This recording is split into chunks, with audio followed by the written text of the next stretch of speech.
ආයුබෝවන් අද අපි කතා කරන්න යන්නේ අපි හැමෝගෙම ජීවිතේට ගොඩක්ම සම්බන්ධ දෙයක් ගැන. ඒ තමයි මේ ජංගම දුරකථන තාක්ෂණය. හැමෝගෙම අතේ තියෙන අපිට නැතුවම බැරි මේ පුංචි උපකරණය කොහොමද මේ තරම් බලවත් උනේ කියන කතාව. හැබැයි අපි බලන්නේ ඒකේ දිලිසෙන පැත්ත විතරක් නෙවෙයි අපි අද බලන්නේ ජංගම තාක්ෂණයේ මේ දියුණුව කියන කාසියේ දෙපැත්ත. එක පැත්තකින් අපිට ලැබුණ ඇදහිය නොහැකි පහසුව අනිත් පැත්තෙන් ඒ පහසුවත් එක්කම අපි නොදැනුවත්වම අරගත්ත අලුත් දොරවල්. ඒ කියන්නේ ආරක්ෂක අවදානම්. ඒක ඊටාම හොඳ ආරම්භයක්. මොකද ගොඩක් අය මේ තාක්ෂණයේ පහසුව විතරයි දකින්නේ.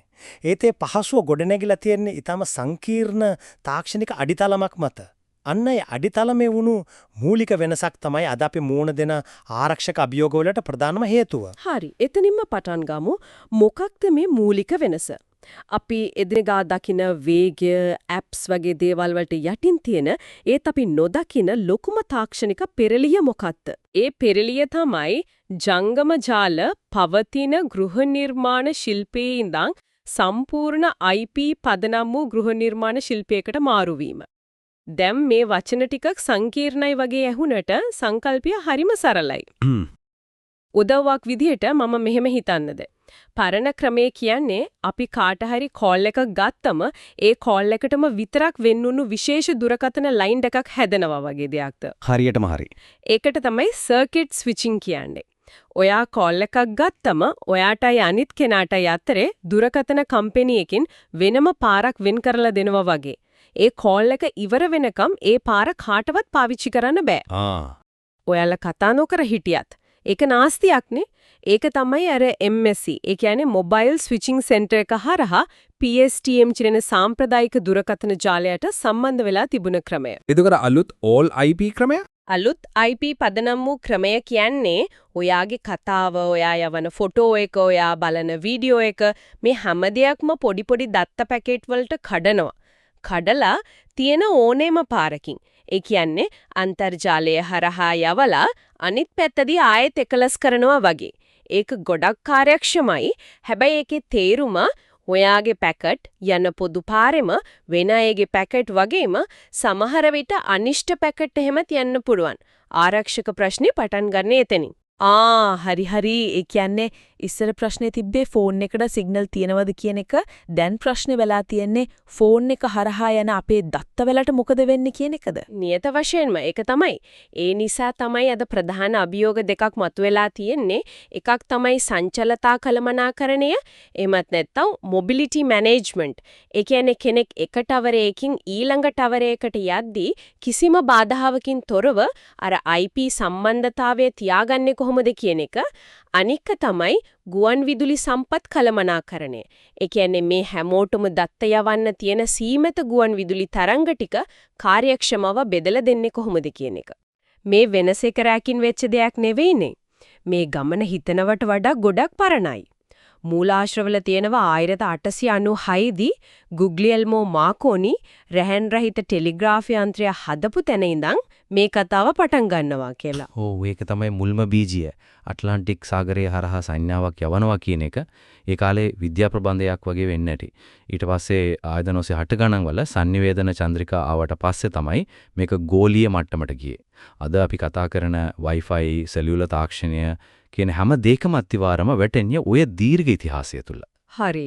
එතනින් අපි හැමෝටම දැනෙනු හැමෝම අත්විඳපු කොටසට එමු. ඒ තමයි වේගයේ විකාශනය. මේ පරම්පරාතරේ වෙනස නම් ඇත්තටම ඇදහිය නොහැකි. 80 ගණන් වල 1G එක්ක කාර් එකකින් නම් කතා කරන එකම පුදුමයක් වෙලා තිබුණේ. වේගය තිබිලා තියෙන තත්පරයට කිලෝබිට් 9.6ක් වගේ. හරිම අඩි වගේක්. ඊට පස්සේ නවනව ගණන් වන 2G ආවා. වේගය 270 kbps විතර වුණා. ඒක ලොකු පින්මක්. හැබැයි 2G වලින් අපිට ලැබුණු ලොකුම දේ වේගය නෙවෙයි. ඩිජිටල් තාක්ෂණයට මාරු වීම. ඒකත් එක්ක ආපු SMS. ඒ කියන්නේ කෙටි පණිවිඩ. සම්පූර්ණ sannivedana සංස්කෘතියක් එකකින් බිහි වුණා නේද? ඒක ඇත්ත. 2000 ගණන් වල 3G ආවම තමයි ඇත්තටම ජංගම අන්තර්ජාලය කියන එක යථාර්ථයක් වුණේ. මට තාම මතකයි ඒ කාලේ ෆෝන් එකෙන් වෙබ් පිටුවක් ලෝඩ් වෙනකම් බලන්න ඉන්න වෙලාව. ඒත් ඒක තමයි ආරම්භය. වේගය 46.4 Mbps දක්වා ගියා. මටත් මතකයි 3G ආපු මුල් කාලේ යාළුවෙක්ට ෆොටෝ එකක් යවන්න MMS එකක් පාවිච්චි කරාම ඒක ලෝඩ් වෙනකම් මිනිත්තු ගාණක් බලන්න ඉඳා. අද අපි වීඩියෝ කෝල් එකක ඉඳන් ලයිව් ලොකේෂන් ෂෙයා කරනවා කිසිම පමාවකින් තොරව. ඒ වෙනසට හේතුව තමයි 2010 ගණන් වල ආපු 4G. වේගය 100ක් Mbps පෙන්නුවා. YouTube, Instagram, Uber, Pick.me වගේ අද අපි දකින ඇප් ආර්ථිකයේ සම්පූර්ණයෙන්ම ගොඩනැගුණේ 4G වල ස්ථාවර අධිවේගී සම්බන්ධතාවය මත. දැන් අපි ඉන්නේ 5G යුගයේ. මෙතනදී අපි දකිනවා වේගය තත්පරයට ගිගාබිට් 1යි. ඒ කියන්නේ 1000 Mbps ඉක්මවන තත්වයක්. ඒ කියන්නේ 4G එකට වඩා දසගුණයකටත් වඩා වේගවත් ඒක. හරියට කරත්තෙන් ජෙට් එකකට මාරු වුණා වගේනේ. ඔව්. ඒ වේගේ වැඩිවීම ජංගම දත්තවලට විතරක් සීමා වෙන්නෙත් නෑ. ඒකට සමාන්තරව අපේ ගෙවල් වල කාර්යාලවල තියෙන වයර්ලස් LAN, ඒ කියන්නේ Wi-Fi තාක්ෂණයත් අති විශාල දියුණුවක් ලැබුවා. මුල්ම Wi-Fi සම්මත වේගය 2 Mbps විතර ඉඳන් අද 6.9 Gbps වගේ වේගයෙන් දක්වා වෙනද තියෙනවා. මේ හැම දෙයකින්ම වෙන්නේ එක දෙයයි. අධිදත්ත අන්තර්ගතයන්. ඒ කියන්නේ අධිවිභේදන වීඩියෝ, ග්‍රැෆික්ස් වගේ දේවල් අපිට ඕනෑම තැනක ඕනෑම වෙලාවක රැහන් රහිතව පාවිච්චි කරන්න පුළුවන් පරිසරයක් හැදෙන එක. ඉතින් මේ විදිහට සුපිරි වේගවත් ජාල තියෙනවා. හැබැයි ඒ වේගේ පාවිච්චි කරන්න නම් උපකරණය ඇතුලේ බලවත් මොලයක් තියෙන්න ඕන. ඒකෙන් තමයි අපි ජංගම මෙහෙයුම් පද්ධති එකමත් නැත්නම් මොබයිල් OS කියන මාතෘකාවට එන්නේ. අද වෙද්දී Android සහ iOS තමයි වෙළඳපොළ පාලනය කරන්නේ. ඔව් Android කියන්නේ හරිම රසවත් කතාවක්. Google මිලදී ගත්ත පොඩි සමාගමකින් පටන් අරන් පස්සේ Open Handset Alliance එක හරහා Samsung, HTC වගේ දැවන්තයන් එකතු කරගෙන විවෘත වේදිකාවක් විදිහට තමයි ඒක ජනප්‍රිය වුනේ. iOS ඊට හාත්පසින්ම වෙනස්. Apple සමාගම තමන්ගේම දෘඩාංගවලට තමන්ගේම මෘදුකාංග හදලා ඊටාම සුමට පාලිත අත්දැකීමක් ලබා දුන්නා. ඒත් මේ දෙන්න එන්න කලින් මේ ක්ෂේත්‍රයේ රජ කරපු අයත් හිටියා. Microsoft සමාගමේ Windows Phone, ආයතනික ලෝකේ නැතුවම බැරි වුණු BlackBerry OS වගේ. ඒත් අපි අමතක කරන්න හොඳ නැති කතාවක් තමයි Symbian. Nokia එකේ හිටපු රජා. අද ඒක ගැන කතා නොවුනත් Symbian කතාවෙන් අපිට ලොකු පාඩමක් ඉගෙන ගන්න පුළුවන්. Symbian පෙන්නවා ලෝකේ ලොකුම කෙනා වුණත් ඇප් එකෝසිස්ටම් එකක්. ඒ කියන්නේ මෘදුකාංග සංවර්ධකයන්ට ඇප්ස් හදන්න පහසු පරිසර පද්ධතියක් හදන්න බැරි වුණොත් Android වගේ විවෘත වේදිකාවකටයි iOS වගේ සිනිදු අත්දැකීමකටයි කොච්චර ලේසියෙන් පරදින්න පුළුවන්ද කියලා ඒක තාක්ෂණය ගැන කතාවක් නෙවෙයි පරිසර පද්ධතියක් ගොඩනැගීම ගැන කතාවක්. ඉතින් මේ විදිහට බලවත් මෙහෙයුම් පද්ධතිති අධිවේගී ජාල එකතු වුණාම අපේ අතට ආවේ ෆෝන් එකක් නෙවෙයි හැම තිස්සෙම අන්තර්ජාලයට සම්බන්ධ වෙලා තියෙන අපේ ජීවිතේ රහස්ම දේවල් පවා තියෙන පුංචි පරිගණකයක්. ඉතින් එහෙම උපකරණයක් හැක කෙනෙක්ගේ ඇහැට ලක් වෙන එක අහන්න දෙයක්ද? කොහෙත්ම නැහැ. ඒක තමයි මේ කතාවේ අනිත් පැත්ත. මේ උපාංගවල අපේ පුද්ගලික ඡායාරූප, බැංකු තොරතුරු, සමාගම් වල සංවේදී දත්ත වගේ දේවල් විශාල ප්‍රමාණයක් ගබඩා වෙලා තියෙන නිසා ඒවා ප්‍රහාරකයන්ට ඊටාම ආකර්ශනීය ඉලක්කයක් බවට පත් වෙලා. මේ තර්ජන එන්න පුළුවන් විවිධ මාර්ග තියෙනවා නේද? ඔව්, ඒවා පැහැදිලි වර්ග කරන්න පුළුවන්. යදුම් පදනම් වූ, ඒ කියන්නේ අපි නොදැනුවත්ව ඉන්ස්ටෝල් කරන අනිෂ්ට ඇප් එකකින් එන තර්ජන. වෙබ් පදනම් වූ, ඒ කියන්නේ භයානක වෙබ් අඩවියකට ගියාම වෙන්න දේවල්. ජාල තර්ජන, ඒ කියන්නේ පොදු තැනක තියෙන අනාරක්ෂිත Wi-Fi එකකට සම්බන්ධ වුණාම වෙන්න පුළුවන් දේවල්. භෞතික තර්ජන, ඒ කියන්නේ ෆෝන් එක නැතිවීම හෝ සොරකම් කිරීම. සහ අවසාන වශයෙන් මෙහෙයුම් පද්ධතියම තියෙන දුර්වලතා හරහා එන තර්ජන. මෙතන තියෙන පුදුම හිතන කාරණේ තමයි මේ ප්‍රහාර වලින් බොහොමයක් අලුත්ම දේවල් නෙවෙයි කියන එක. හරියටම. ඒක තමයි වැදගත්ම නිරීක්ෂණයක්.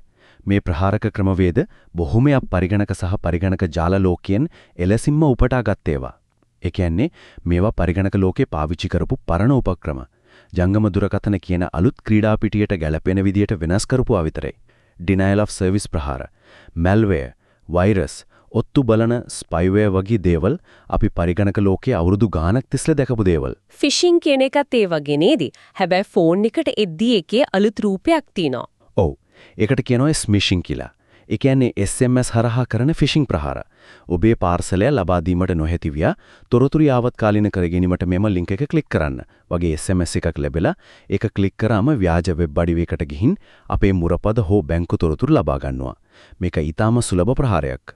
එතකොට මේ තර්ජන අවම කරගන්නේ කොහොමද? විශේෂයෙන්ම ආයතනික පරිසරයකදී සේවකයෝ තමන්ගේ පුද්ගලික දුරකථන පාවිච්චි කරද්දී මේක ලොකු ප්‍රශ්නයක් වෙනවා ඇති. සංවේදී දත්ත යනවා. ඒකට පිළියම් විදියට ප්‍රධාන ක්‍රම කිහිපයක් යොදා ගන්නවා. මොනෝද ඒ ක්‍රම? එකක් තමයි මොබයිල් ඩිවයිස් එන්ක්‍රිප්ෂන්. ඒ කියන්නේ උපාංගයේ තියෙන දත්ත සියලුම සංකේතනය කරලා. ඒ කියන්නේ කේත භාෂාවකට හරවලා තියෙන එක. එතකොට ෆෝන් එක වැරදි අතකට ගියත් ඒකේ තියෙන දත්ත කියවන්න බෑ. අනික තමයි මොබයිල් රිමෝට් වයිපින්. ඒ කියන්නේ දුරකථනයේ නැති වුණොත් දුරස්ත වින්දන් ඒකේ තියෙන සියලුම ආයතනික දත්ත මකලා දාන පුරවන්කම. ඒ වගේම පාස්කෝඩ් බයෝමෙට්‍රික්ස් පොලිසි. ඒ කියන්නේ හැමෝටම ශක්තිමත් මුරපදයක් හෝ ඇඟිලි සලකුණ මුහුණ හඳුනා ගැනීම වගේ ජෛව මිතික ආරක්ෂණ ක්‍රම අනිවාර්ය කිරීම. නමුත් මේ හැම තාක්ෂණික විසඳුමක්ම තිබුණත් මට හිතන්නේ අවසානයේදී ලොකු වගකීමක් තියෙන්නේ පාවිච්චි කරන කෙනා අතේ නේද? තාක්ෂණයට විතරක් හැමදේම කරන්න බෑනේ. ඒක තමයි වැදගත්ම කාරණය. පහසුව සමග එන අවදානම් ගැන පරිශීලකයන් දැනුවත් විය යුතුයි. මොකද නැති වූ හෝ සොරකම් කරන ලද දුරකථනයක් කියන්නේ හුදෙක් උපාංගයක් නැතිවීමක් විතරක් නෙවෙයි. හිතන්න ඒක අපි බැංකු ඇප්ස් වලට, ඊමේල් වලට, සමාජ මාධ්‍ය ගිණුම් වලට ස්වයංක්‍රීයව ලොග් වෙන්න සේව් කරලා තියෙන්න පුළුවන්. ඒ කියන්නේ ඒ නැතිවුණු දුරකථනය අපේ සම්පූර්ණ ඩිජිටල් ජීවිතේටම ඇතුල් වෙන්න දොරටුවක් වෙන්න පුළුවන්. ඒ නිසා තමයි සුපරීක්ෂාකාරී වීම සහ ආරක්ෂාව පිළිබඳ දැනුවත් වීම කියන එක පරිශීලකයාගේ මූලිකම කාර්යභාරය වෙන්නේ. ඉතින් මේ මුළු කතාවෙන්ම අපිට පැහැදිලි වෙනවා අපි මාකෝනියගේ පළමු රැහන් රහිත සංඥාවේ ඉඳන් අතේ තියාගෙන ඉන්න පුංචි උපකරණයකින් තත්පරයට ගිගාබිට් වේගයකින් අන්තර්ජාලයට සම්බන්ධ වෙන්න පුළුවන් ලෝකයක් දක්වා ඇවිල්ලා තියෙනවා. ඒක ඇදහියනවා කි තාක්ෂණික විකාශනයක්. නමුත් ඒ විකාශනයත් එක්කම ආරක්ෂක අවධානම් වල සමානාන්තර විකාශනයක්ද නිර්මාණය වෙලා. හරියටම මේ මූලාශ්‍ර වලින් අපිට ගන්න පුළුවන් ප්‍රධානම ආදර්ශය තමයි ජංගම තාක්ෂණයේ මේ ද්විත්ව ස්වභාවය. එක පැත්තකින් එය ලෝකය කුඩා කරනවා අපේ ජීවිතවලට ඇදහිය නොහැකි පහසුවක් ගෙනෙනවා. නමුත් අනිත් පැත්තෙන් එය නව අවධාන වර්ග නිර්මාණය කරනවා. ඒ අවදානම් වලින් ආරක්ෂා වෙන්න සමාගම් වලින් විතරක් නෙවෙයි උපංගයක් භාවිතා කරන සෑම පුද්ගලයෙකුගෙන්ම නිරන්තර සුපරීක්ෂාකාරී බවක් අවශ්‍ය කරනවා. ඒක අපිව අවසාන සිතුවිල්ලකට යොමු කරනවා. අපි මේ කතාබහේදී කිව්වා ජංගම උපාංගවලට එල්ලවන ප්‍රහාරක ක්‍රමවේද බොහොමයක් පරිගණක ලෝකෙන් උපුටාගත් ඒවා කියලා. අපි දැන් ගමන් කරමින් ඉන්නේ ඉන්ටර්නෙට් ඔෆ් තින්ග්ස් යුගයකට. ඒ කියන්නේ දුරකථන පමණක් නොව අපේ මෝටර රථ, නිවෙස්වල තියෙන ස්මාර්ට් උපකරණ, සීතකරණ, දොරේ ලොක් එක මේ හැම දෙයක්ම අර අපි මුලින් කතා කරපු IP ජාලයට සම්බන්ධ වෙන යුගයකට. එසේනම් මේ පරිගණක ලෝකයේ පරණ ප්‍රහාරයන්ට හසු වෙවීමට තවත් කොපමණ නව ඉලක්ක අනාගතයේදී මතුවේවිද සහ අපගේ ආරක්ෂක දැනුවත්භාවය එම වේගයට ගැලපෙන්නට සමත් වේවිද?